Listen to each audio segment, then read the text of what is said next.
Thank you for doing that song this morning. I've never heard that before. I don't know whether that's new or not to you, but the words of that song remind me something I read that recently that C.S. Lewis said. He said, the devil never trembles more than when he sees a believer who times are difficult.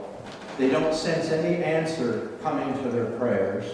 They're going through a dry spell, and they don't sense that God is anywhere present in the universe, and yet they keep on living and keep on obeying. He said, Satan never trembles more than when times are difficult, and we just stay with him.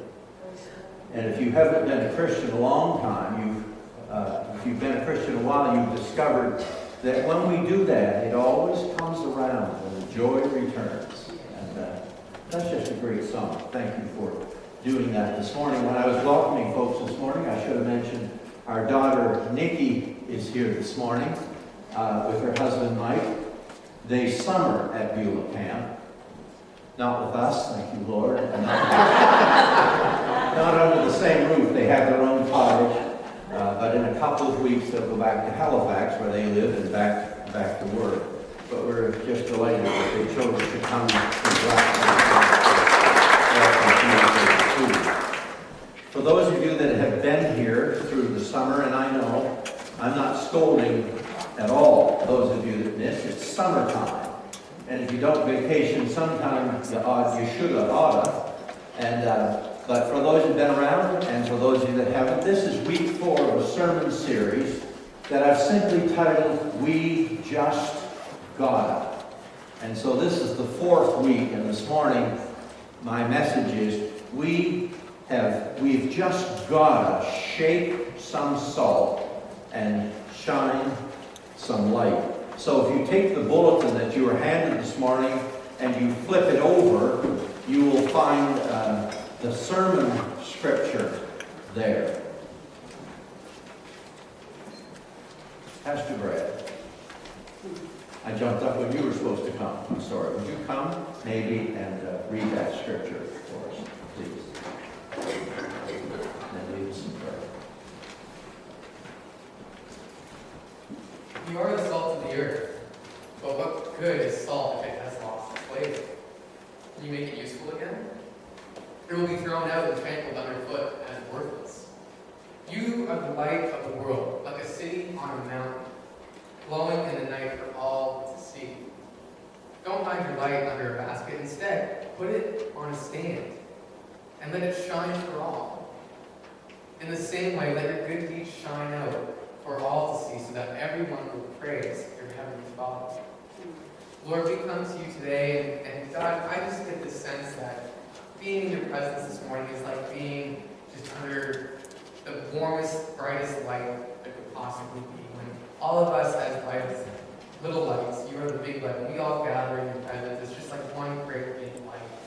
But God, we can't just stay here and be the light. As soon as we leave this place, we enter a world full of darkness. And so God, let our light shine before them as we leave this place this morning. And let us not put a dimmer switch on our light. They would shine as bright as can be. We pray this in the name of the Father, Son, and Holy Spirit. Amen.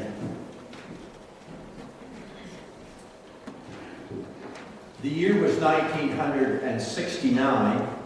Los Angeles Dodger pitcher Don Sutton hadn't won a ball game in 8 weeks. And it was loss after loss after loss. And the press became critical of him. They called him a loser. They suggested that he be benched or maybe even replaced. So the future looked bleak for Sutton. He felt terrible. And one day, just before a game, the Dodger manager, Walter Alston, tapped him on the shoulder and says, Don, I'd like to speak with you. And Don prepared himself for the worst.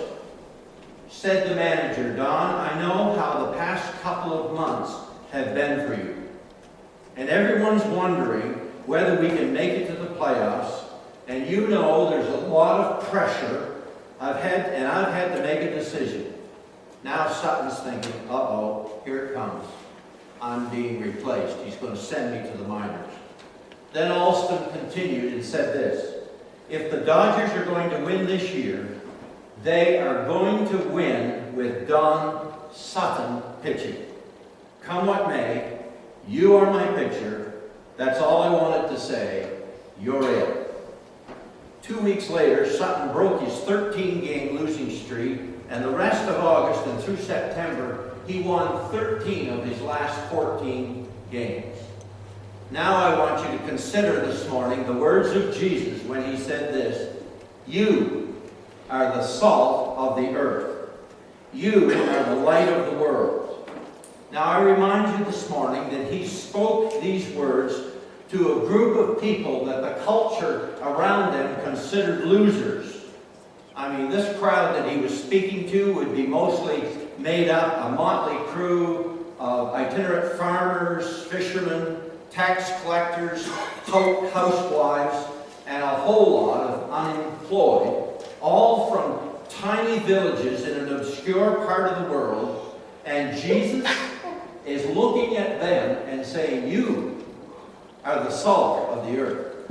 To them he's saying, you are the light of the world. It must have sounded absurd to even them. But Jesus looked at this bunch and saw the core of his followers. He saw the ones that would eventually change the world forever. And they did. You are the salt of the earth. You are the light of the world, he said, and so they were. And I say it to you again this morning, you are the salt of the earth. You are the light of the world. Now, both salt and light, we have to understand what Jesus was saying to this culture 2,000 years ago when he used the words salt and light. Both salt and light had high value in that culture, first century culture. Why, the Greeks thought salt was divine, in a phrase which in Latin is a kind of a jingle. You know what I mean when I say jingle? You know, they put a commercial to a tune, and some of those through the years have stuck in your head. You remember way back? Well, admit it if you will. But there's some of you here that even remember this one. I wish you were an Oscar Mayer Queen, and those silly tunes get stuck in your head. And some years ago, Coke rode for years on that simple little jingle that went like this: it's the real, you know, and you know the tune, just a very short tune, but it's the real thing. Well, the Romans had a jingle. Wasn't very, I don't think it was a very good jingle, but it went like this: there's nothing more useful than sun and salt. Well, I said they weren't very good at it. That's really not very catchy. But that was a jingle. You are the salt, you are the light. So for a few minutes now, and if you have your outline there in front of you, fill in the blanks if you like, 6 or 7 blanks, and you'd have a complete outline. You take home with you today the essence of the message. Let's take a closer look at what Jesus meant when he said, you are the salt, you are the light. Let's first look at salt. Here's the first one, first blank. What does salt do? Salt purifies. Say it out loud to me. Salt purifies. Salt purifies. The first century Romans thought that salt was the purest of all things. Now maybe it was. Its glistening whiteness made the connection between purity and salt obvious because it's just glistening and it's white. On that day, Jesus' listeners certainly understood what Jesus was telling them. They understood when they heard Jesus say, you are the salt. They knew he was stressing that if you're going to follow me, you should be an example of purity. That's what it means. That's what it means today when I say, you are the salt. It means you and I should be examples of purity. I don't have to tell you this morning, do I, that the world around us, standards are slipping. Standards of honesty, truth-telling. In an ethics class at a Christian university, The professor asked the students, did I say this was a Christian university? I think I did. The professor asked this questions to his class. Under what conditions are you willing to tell the truth? And he was startled to hear the answer of these Christian students. For many of them, they just said, well, truth-telling is an option. It would depend on what situation, what environment we are in. Should one always tell the truth, said the professor, and the students came back, well, shading the truth, half-truths, white lies, exaggeration. They said, everyone does that. That should be no problem. But Jesus said, don't do that. He's saying, you are the salt. And Jesus calls you and I to purity of speech. He calls you and I to purity of conduct. He even is saying, goes further than that. He says we ought to be pure in thought. And he goes further and said, when we stand before him on that day, we will not only be judged on what we did, but we will be judged on why we did it. So Jesus is saying, your motive should be pure. You are the salt. Many years ago, when Mahatma Gandhi was the spiritual leader of India, he was asked by some Christian missionaries this question: what is the greatest hindrance to Christianity in India today? You know what Gandhi responded to that? He was a Hindu, of course. He responded and said, the greatest hindrance to Christianity in India today is Christians. What's he saying? He's saying too many of you Christians who claim the name Christ are not very salty. Jesus said, you and I are to be the salt of the earth. So salt does, first of all, what's it do? It does. Now, secondly, I want you to notice, Jesus clearly had this in mind. Jesus said, is meaning that salt preserves. What's the word? Preserves. It preserves, yes. In that ancient world, salt was the only preservative. There were no freezers. There was no refrigeration. And there was no ice. Not in the Middle East, not in that day. You would have to travel some miles to Mount Hermon and travel to the top. And you might, some seasons of the year, find some snow and ice at the top. But salt, these people didn't know about ice. Salt was the means of keeping things from going bad. Now I'm sure you're catching my drift there. Salt keeps things from going bad. And Jesus said, you are the salt. Now, I had occasionally eaten salt fish as a young man, but I didn't understand how salt fish was made, and I really didn't understand why it was made. But when I moved to southwest Nova Scotia in 1983, I remember my first trip out to a little fishing village called Sanford, and I watched them prepare salt fish. I don't know how it's done in this area, maybe similarly, but they had these big cement boxes, I would say 5 foot square maybe, and about 4 foot high. And I watched them put in a layer of salt, and then some water, and then some fish, and then some salt, and then some fish, and then some salt, until they got it up close to the top. And the salt and the water and the fish created a kind of brine. And they let that soak in the brine, I don't know how long, maybe for days. And then they would hang the fish out to dry. And that would be salt fish. Now someone said, fresh fish and company both smell after 3 days. Well, I don't want to comment on the company, but you and I both know that fresh fish don't stay fresh. Excuse my English. It just doesn't stay fresh. When I go to Camo's or any other place, and I always want fish and chips. And I have a feeling probably going there after church today. They said, we're not going to the Irving for breakfast, we want to go to Camo's. I will always ask, is your fish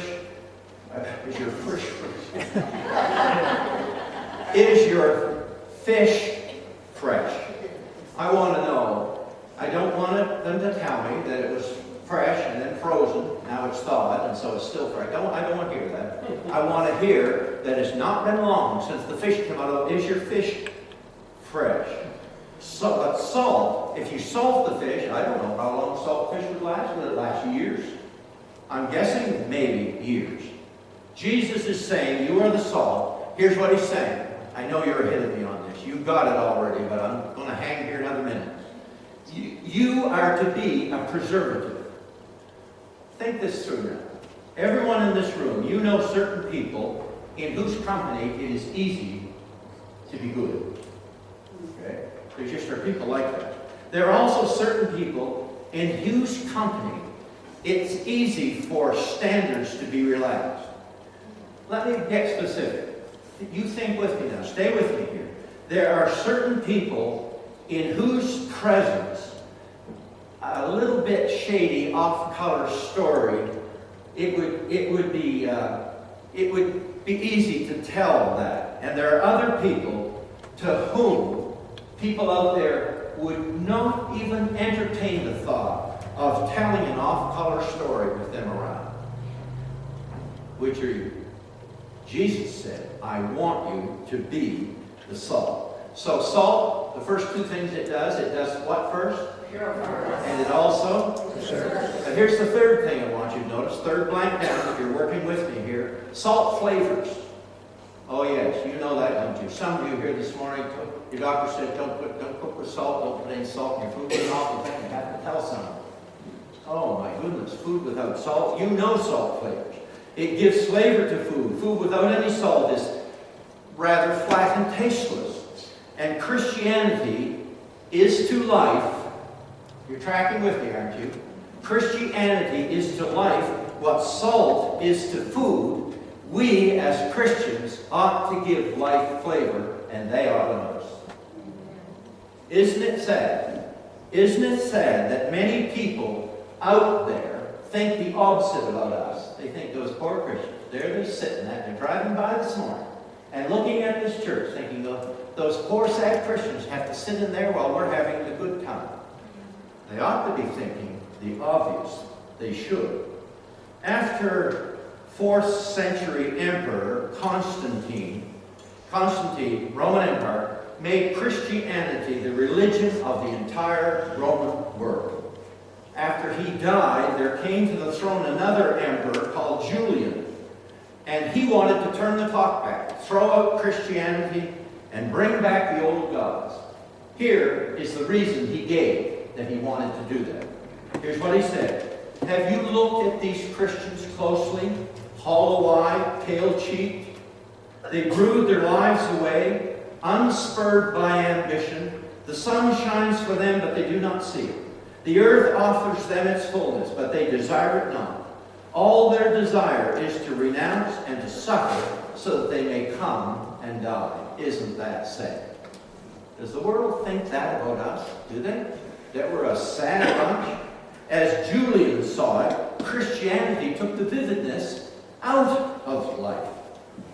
Oliver Wendell Holmes once said, a century and a half ago, I might have entered the ministry if certain clergymen I knew had not looked and acted so much like undertakers. Isn't that just absolutely sad? Do they think we're dull and drab and joyless? Robert Louis Stevenson once entered into his diary as if he was recording an extraordinary phenomenon. Here's what he wrote. I have been to church today and I'm not depressed. As if that was an unusual thing. He expected to go to church and come out depressed. Listen to me this morning. I hope to send you out this morning. I hope that this sermon is a joy booster. Roll up your sleeve. Let me give you a shot. Let me give you a joy booster. You are the salt. In a worried world, you should be the one that looks serene. In a depressed world, you should be the one that remains full of joy. In a pessimistic world, you ought to be the optimist. And if you have the joy this morning, some of you need to notify your face. That's much better. That's much better.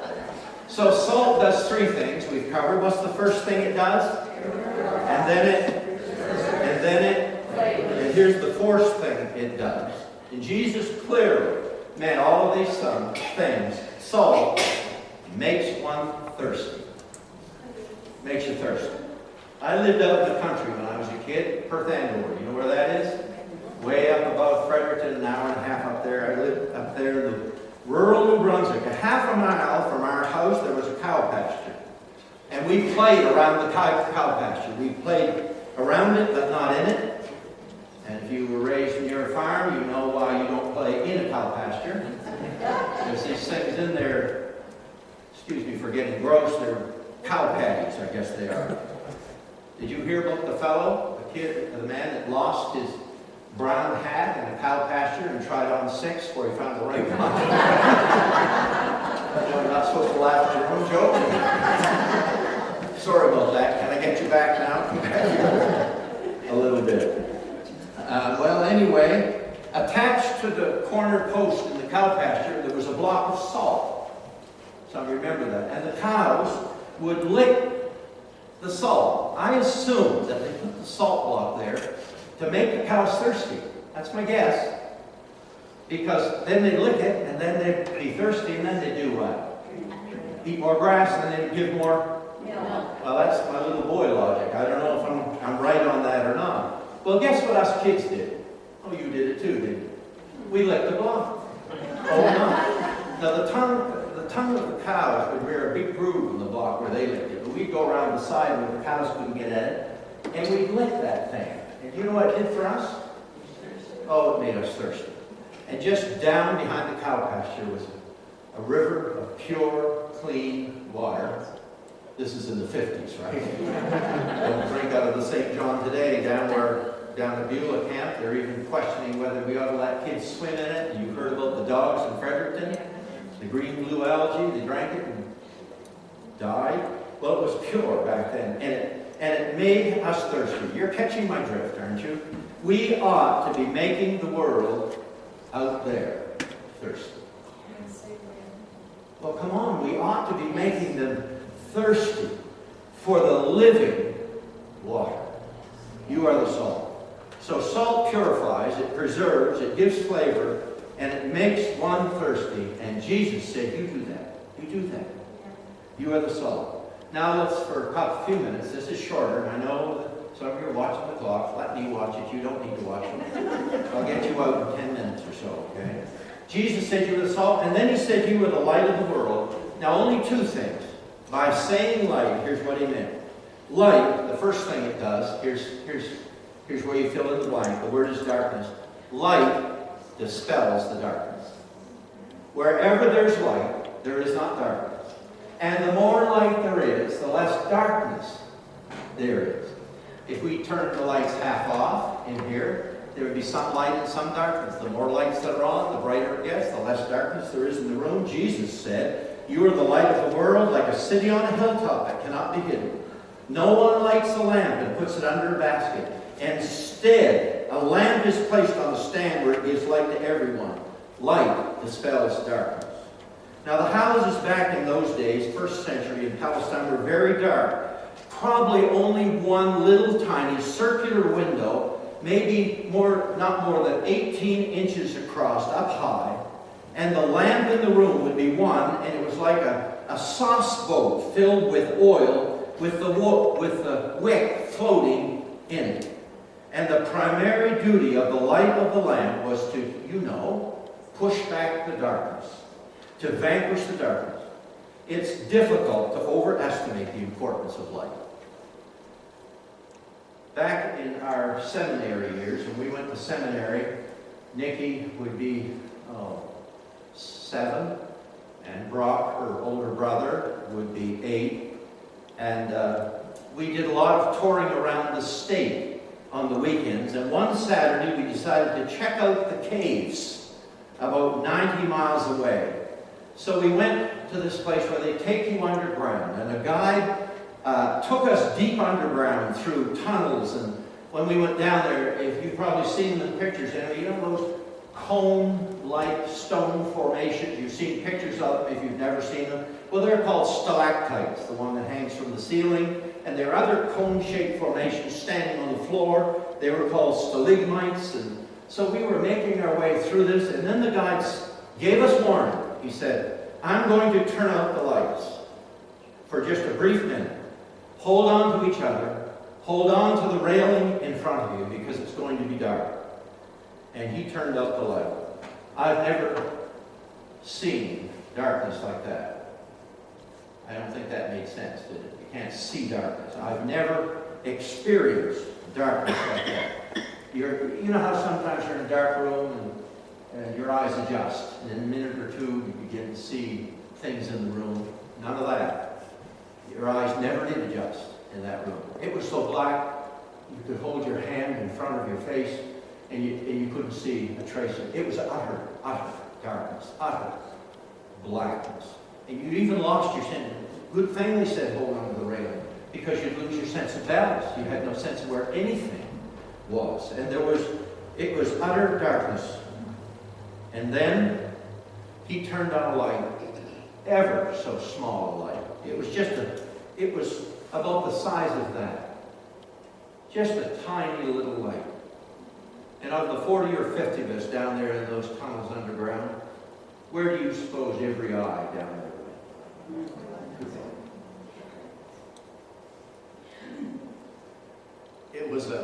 It was a wonderful sight, a light in the darkness. This is what Jesus meant when he said, it's a dark, dark world. People are lost. They've lost their sense of balance. They don't know where they're going. And I want you to be the light in your neighborhood, in your community, in your workplace, and in your school. He said, you are the light. You're a welcome sight in the world. You are the light. In the ordinary activities of the world, our Christianity should be visible in the way you treat a clerk at Canadian Tire or Walmart, wherever. It should be evident in the brief exchanges you have out there. If you are truly light, it ought to make a difference in the way you act towards the waitress at the Irving today at noon or wherever, or Como's, wherever. It ought to make a difference in the way you relate to them. It ought to make a difference in how good an employee and how polite and respectful you are with your boss, in spite of the fact that you don't think you're paid what you're worth or whatever. It ought to make a difference in the way you drive a car. Yes. I'm talking about, none of you would ever be guilty of road rage, would you? Would you scream and yell at the guy that cut you off? Come on. You say, well, you can't hear me. What difference does it make? Well, your kids hear you. Your spouse hears you. It ought to make a difference in the daily language we use. It ought to make a difference in the daily literature we read. It ought to make a difference in the websites we visit. And remember, Jesus didn't say you were the light of the church. It's important that you be willing to say, here, in this building I'm a Christ follower. Jesus didn't say you're the light of the church. He said you were the light of the world. He means out there. He means out there. Shine your light. One more thing this morning. Here it is. Light. So obvious, but here it is. Light shows the way. Of course it does. The Old Testament prophet, speaking of the coming of the Messiah, the Christ, wrote, this is way back in the Old Testament. The people walking in darkness have seen a great light. Yes, that's one of those Christmas scriptures that you hear every December. Jesus had been telling his disciples for 3 years that he was the light of the world. And then in the last weeks of his ministry, as he prepares to leave, he didn't say, I'm the light of the world. You know what he started saying to them then? You. He started saying, I'm leaving. From now on, you're it. You are the light of the world. The night before he went to the cross, he said, I'm going to prepare a place for you. And if I go, I'm going to come back and get you so you can know the way where I'm going. And they said, we don't know where you're going, Lord. How can we know the way? One of the most memorized verses in all the Bible. Jesus said, I am the way, the truth, and the light. And that's what we do. The business of your life and of mine is to just consciously and subconsciously, in obvious ways and not so obvious ways, always be pointing to Jesus. He's the way. We are like the lights at an airport. We have a picture of that there, maybe. I think there's a slide. See those landing strip lights? A few years ago, I was away, flying back into Moncton. I'm a poor flyer. Nervous, white knuckle, the seats beside me. And we're flying back into Moncton, and it's cloudy and overcast, and the plane's coming down and down and down, and I'm thinking, what if we hit the ground before we're out of this fog bank? And the plane's coming down, and I'm getting more and more nervous, and then suddenly, we're out of the clouds, and I can see those landing strip lights. What a beautiful sight. There ahead, a few miles ahead, were the landing strip lights, so that captain on the plane it showed the way for us to get home. I know you're with me on this. We help people get home. That's the business of your life. You are the light. You are the salt. Now, just before I quit, on the bottom of your outline there, see it? I want to give you two cautions. Two cautions. When you're shaking salt and shining the light, here's the first caution. Don't shake too much salt. You might say, you can shake too much salt, oh, you know it. Like the time someone had been playing with the salt shaker, right? And just put it on like that. So I'm shaking salt on my food. You know what happened? This come off, and on the pile of my dinner plate full of food is a stack of salt. Do you think I ate that? Tried to scrape it off. Oh, ruined it. It ruined that whole portion of the meal because too much salt. Here's the application for you and I. Peter reminds us that when we're out there as salt, interacting with others, you hear me? Do it with, in the words in the scripture, 1 Peter, I'm quoting now, do it with gentleness and respect. What's he saying? Don't be overbearing. Don't beat people over the head with your family Bible. Don't be obnoxious.